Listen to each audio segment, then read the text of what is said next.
Hello, and welcome to a special edition of Up Close on METV. I'm Charles Clapsaddle, Station Manager for Manatee Educational Television, and today on Up Close, we're here at the beautiful Manatee Performing Arts Center with two of my favorite people, Janine Witham, the Executive Director of the Manatee Performing Arts Center, and Bob Davis, the President and CEO of the Panda Foundation. Thank you both for taking the time out of your busy schedule to talk what I consider about a very important event coming up, breaking down the barriers. And that's going to be here at the Performing Arts Center. Is that correct, Janine? Yes, Charles. And may I say thank you so much for this opportunity to share this collaborative effort that the Panda Foundation has with the Manatee Players, Inc. and our facility, Manatee Performing Arts Center. Well, first of all, the Manatee Performing Arts Center is a jewel for the city of Bradenton. It's such a great asset. It's such a wonderful facility, and under your leadership, you've really expanded not only the performing arts portion of what the theater does, but also its outreach into the community, and you're really to be congratulated for that. Well, thank you. Definitely, it has been a team effort. It has been community driven. We had a vision of just a small group of individuals about 10 years ago of what they wanted to create here on the Riverwalk, and that vision is truly a reality today. And tell us a little bit, just briefly, about the scope of the theater. You have actually two theaters plus the Kiwanis room upstairs. Give us a little bit about the scope of what the facility offers. Pretty much everything and anything, from concerts to movies. We have that opportunity for people. Upstairs, we've had gathering spaces from weddings to bar mitzvahs. So an opportunity pretty much for anybody to come enjoy. Two theaters actually reside here in the Performing Arts Center, a traditional stone hall, and then we have our studio space named after the Braden and Kiwanis group, who graciously donated money to make sure that that was outfitted and gives us an opportunity to stretch ourselves a little artistically. And under the artistic direction of Rick Kirby, yes, you have so many great plays that come. How many do you do in a year? Currently, our resident troupe, the Manatee Players, is performing 14 main stage productions, either in Stone Hall or in Kiwanis Theater. They range from comedies to dramas to full-length musicals to also in our summer program, two full-length children's programs. And I think that's fabulous what you've done here, and you know the kudos to Rick for putting together such a great team of not only professional actors that bring a lot of dynamics to the performances, but also to your team of designers and musical leaders. It's just a wonderful combination of community people coming together to really make this just a wonderful thing. But if that wasn't enough for you to do, you and under your leadership and vision have kind of determined, you want to outreach into the community, and you've been doing that for a period of time. And one of the key things that you've really done is to look to other groups to see how this facility can help them get their message out. You participated in the Sarasota Film Festival this year. Fortunately, it was a great documentary that was part of that. Do you remember the name of that? It was The Enduring Beauty of Memory. And we were very fortunate that you hosted that program in this beautiful facility. But today we want to talk about what Bob and the Panda Foundation have done, which I think is a really unique opportunity for the theater and the community to kind of come together to tell a remarkable story. So I'm going to ask Bob, first of all, tell us the name of the program that you're going to be hosting, and that's coming up this Tuesday, is that correct? No, it's coming up on the 22nd of February, a Sunday. It is a program we've dubbed the Breaking the Barriers exhibit. The exhibit itself, as you can see behind us, this is 1/4 of the exhibit that you're looking at, chronicles the history of blacks in tennis from the late 1890s. Most people don't know, and even accomplished tennis players don't know, that prior to the 1950s, blacks were not permitted to play tennis within the United States Lawn Tennis Association guidelines. And as a consequence, elite blacks back in the early 20th century created their own organization and began to have inter-club tournaments amongst one another, pretty much emulating what the white aristocracy had done. And one of the first to break through that color barrier due to some insistence on some of her fellow players was Althea Gibson. And that's what the documentary is about the featuring Althea Gibson, who not only in the world of tennis, but in the world of sports is really kind of an iconic figure for everyone to admire and to be inspired by. But before we go any further, I'd like for you to just give us a little background about how what the Panda Foundation is and how it outreaches into the community. Well, the Panda Foundation is a 501c3 not-for-profit foundation that I created back in the year 2000. And our mission is to teach tennis and change lives. That is our motto, that is what we do. We go in elementary schools primarily for 10 and under children and try to give them health education, how to care for their teeth, how to stay off of drugs, how to stay in school, the importance of staying in school and going on to college, self-respect. And we do that through the vehicle of tennis, which is something that I had done in prior years, leading the Arthur Ashe Safe Passage Foundation and the Ashe Bolletary Cities Tennis Program across the country. We taught tennis to 20,000 children, many of them who went on to college, people who were lost in the perils of inner city life, and many of them are still teaching tennis today in those inner cities. And it's a great opportunity that the Panda Foundation does with all of its community partners to kind of develop not only the game of tennis, but also to develop those character traits that can help young people in the years to come. For those that don't know, that Bob has a really rich history in the world of tennis. Not only is he featured on this mural here, which we'll do a little highlight of later. But you've also, been involved with the Arthur Ashe Foundation for many, many years. And tell us, what was the key thing in being involved with such another iconic figure as Arthur Ashe? Well, like many people, Arthur had a vision for giving back. Nick Bolletary as well had that same vision, and together they created the Arthur Ashe Safe Passage Foundation, which went into the worst communities in the inner cities to offer help. As an example, in the first year in our first program in Newark, New Jersey, we took a gallon jar, mayonnaise jar, and filled it with bullet casings. That is the kind of problems that existed in those inner cities, and some of the ones that we had to address. And that very first day, when Arthur and Nick and I went out on those courts in Newark with the mayor of Newark, New Jersey, Arthur turned to Nick and said, "Nick, are we going to stay?" And the answer was absolutely. And that's tremendous. And I think that kind of heritage that you learned and you experienced through the Ashe Foundation has kind of followed you into the Panda Foundation to continue those efforts to reach as many young people as possible.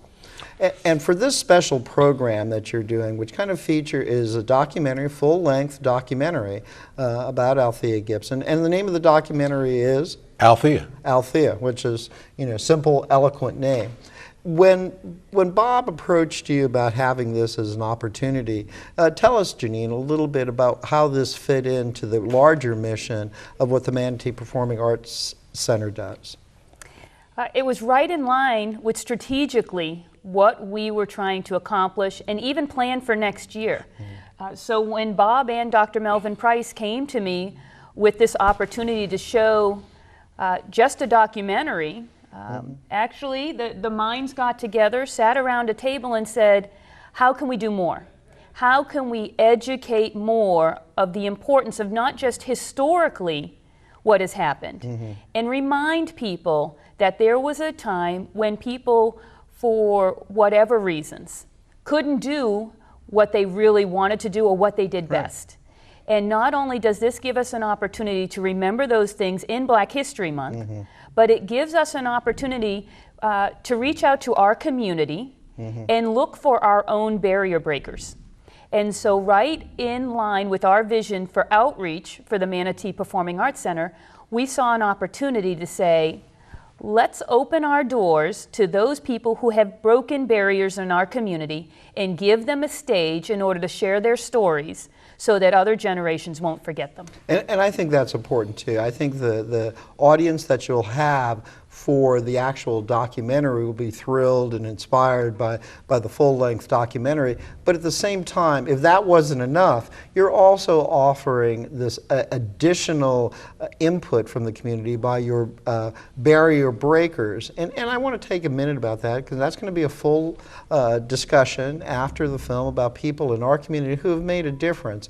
And Bob, who have you put together as part of this outstanding panel? Well, we do have an outstanding panel. We have Representative Darrell Roussan, who was the first prosecutor in Pinellas County, who is now a state representative out of Clearwater, I believe.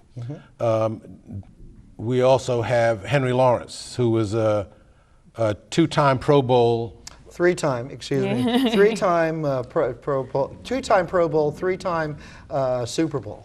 Two-time Pro Bowl, three-time Super Bowl champion, who also broke the educational barriers back in 1969 when the Manatee County school system was integrated. We have Raymond Bellamy. Raymond Bellamy was the first Black to play tennis for the University of Miami and is in the University of Miami Hall of Fame. Now, he was drafted to go, signed by the University of Miami, and he came out of the same school that Henry did, which was Lincoln Memorial High School, and became the first Black to enroll at a pretty much predominantly white school as a first Black athlete. A tremendous icon and sports figure.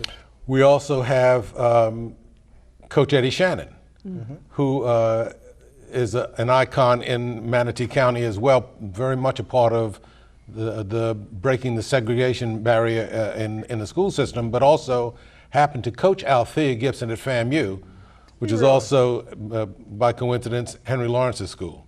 What a remark! And then the tie-in there is that Coach Shannon was the coach at Lincoln Memorial High School, who and part of his legacy was, of course, Henry's success and Ray Bellamy's success.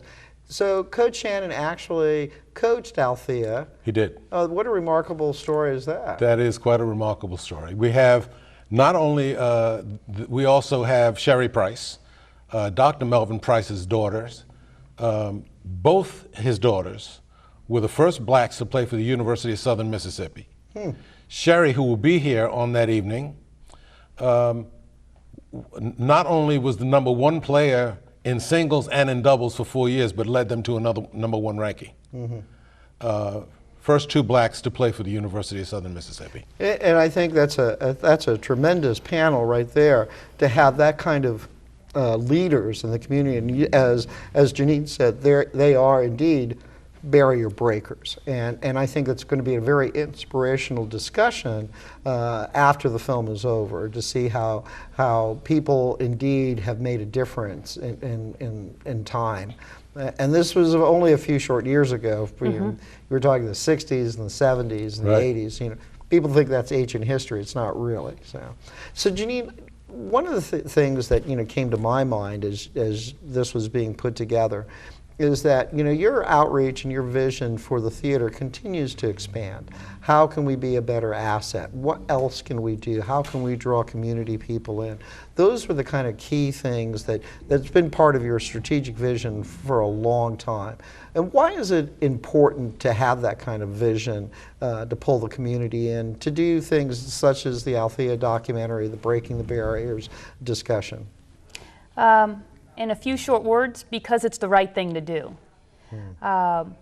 We really have built a team here at the Manatee Performing Arts Center that defines entertainment a little differently than historically it might have been. Many people enjoy being entertained in different ways.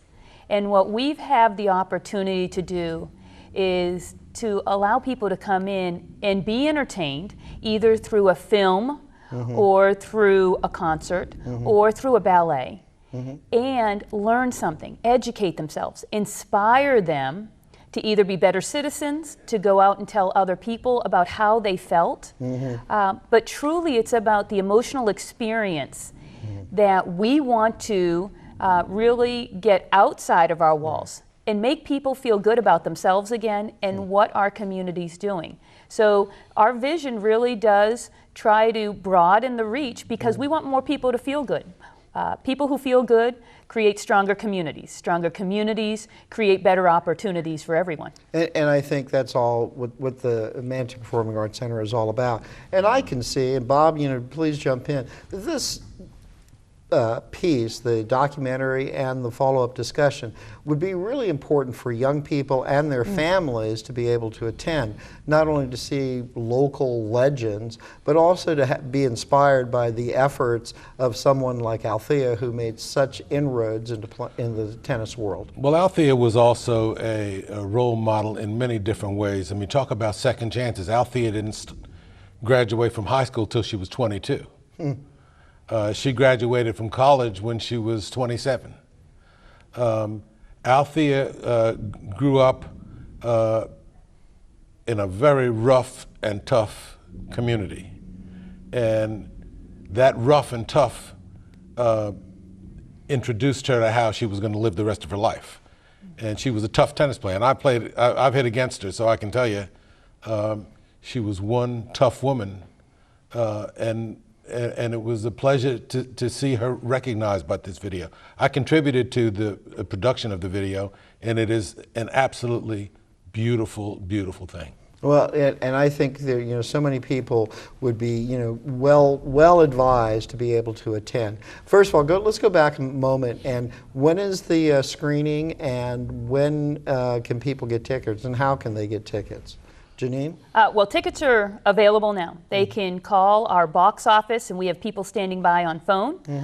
From the luxury of their home, they can order online at manateeperformingartscenter.com, and they'll go to Breaking the Barriers. The evening's not just about the panel discussion and the film, but there's an opportunity for a meet and greet with our barrier breakers beforehand, where we'll have an opportunity for some appetizers and people to mix and mingle, be able to meet up close our personal barrier breakers that will be here that evening, but also they'll be able to enjoy the exhibit and actually read the history of just a small portion of some of the opportunities that people had back then to make a change. And just again, we're going to put that information up on the screen so people can go and find tickets. What's the phone number where people can reach it here?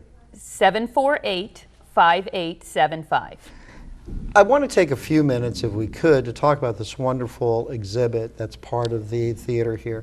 And as we look upon it today, there's, black tennis has a really rich history. Dating back to the earliest days of the century, when people couldn't play on white courts. They couldn't even participate in any of the activities. But the black community came together, and they became really very proficient at the game of tennis, and they created their own history. Tell us a little bit about what people will see on this exhibit.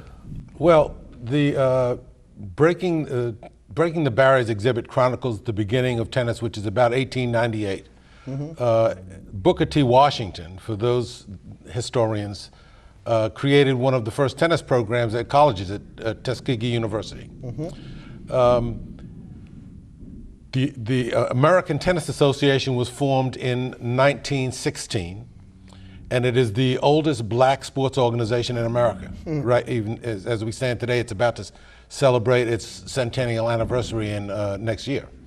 That organization still exists and is building a new tennis complex in Fort Lauderdale, Florida, which will be its home. and that grand opening is scheduled for the first the Centennial National Tournament in 2017. Well, as you look around here, I mean, there's some wonderful photos that, you know, kind of so people can take a look at this and see the growth and the progression. And right behind us, there's a quote from Bob's brother, Bill Davis, who is the former ATA president, which is very significant. And if I may, I wanted to just take a moment and read that.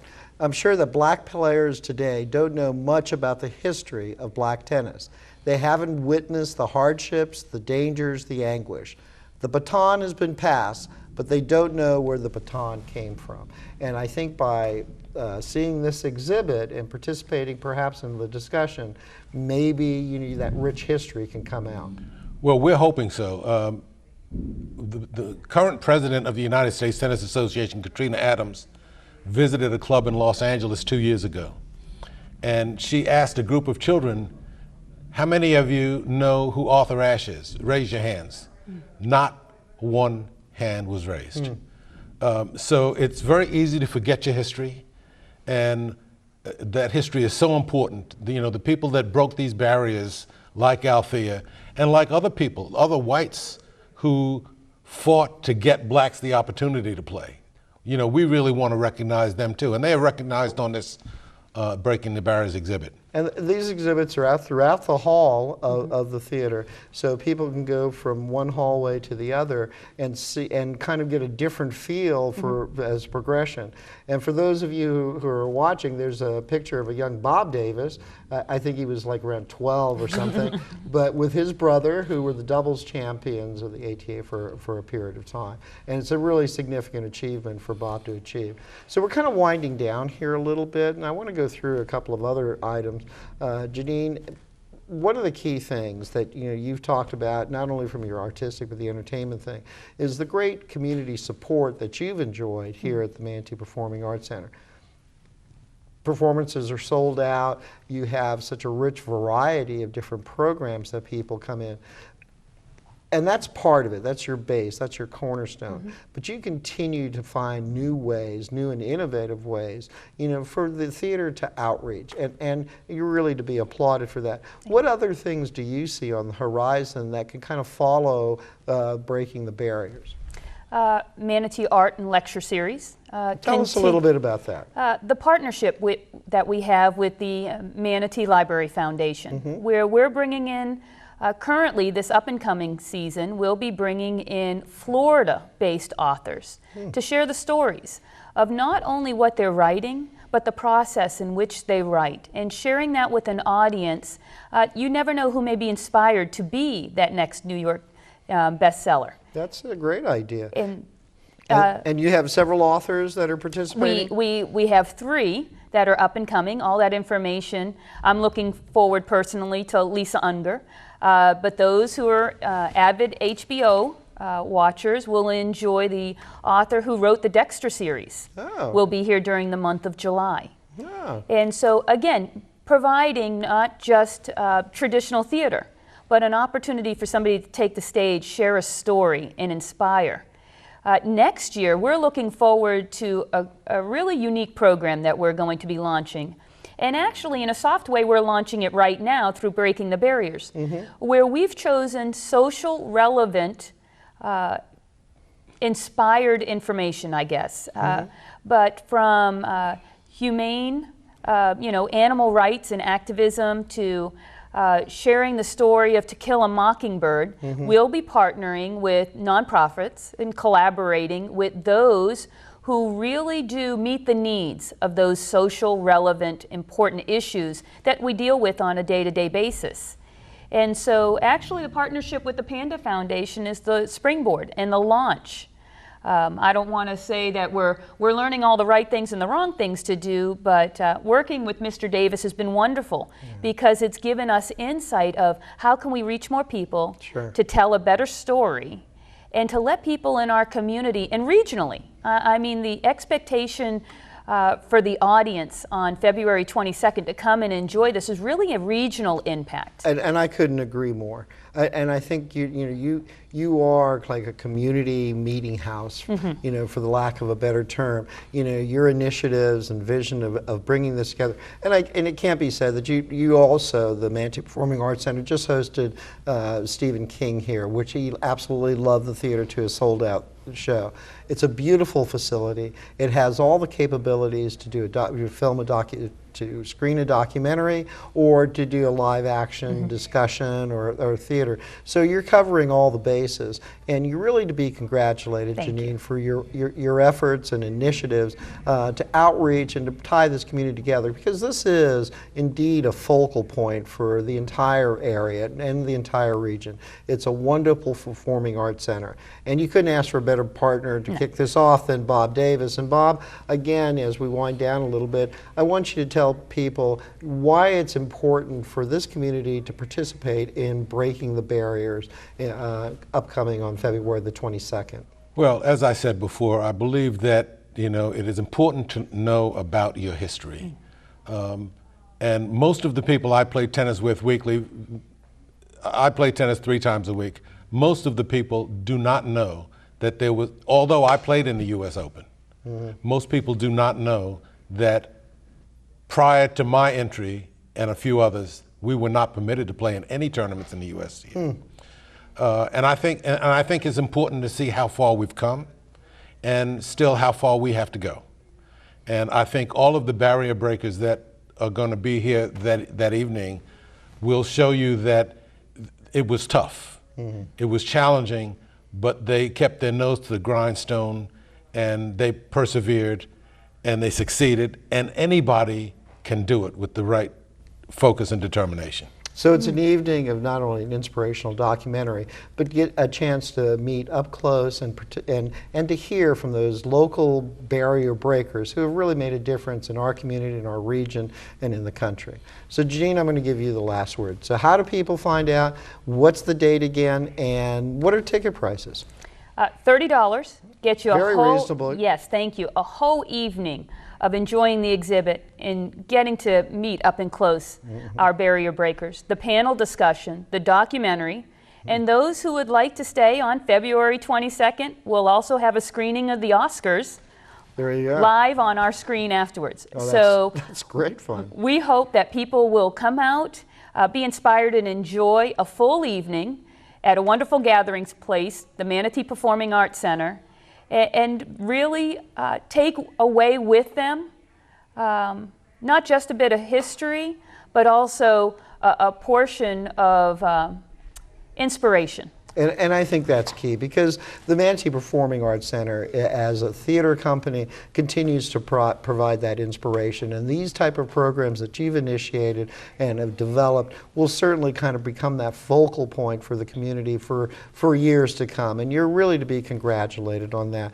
And Bob, again, this is a great initiative. I think I forgot to mention that Bob has also co-authored a book with Nick Bollettieri about Nick's illustrious career. And so you're a published author as well. We'll have that book on display that evening as well. All right. And one final question. Changing the game. And the only question I had is that you're hitting balls with Althea Gibson. Did she teach you a thing or two, or? She taught me to be careful. Well, we're all anxious to see this documentary and also to participate in the discussion afterwards. And again, congratulations to both of you for doing it. And Janine, again, what a beautiful facility, what a beautiful place. And this really is like a gemstone for Manatee County and the city of Bradenton. Thank you so much, Charles. And thank you for joining us on this special on-location edition of Up Close on METV.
you.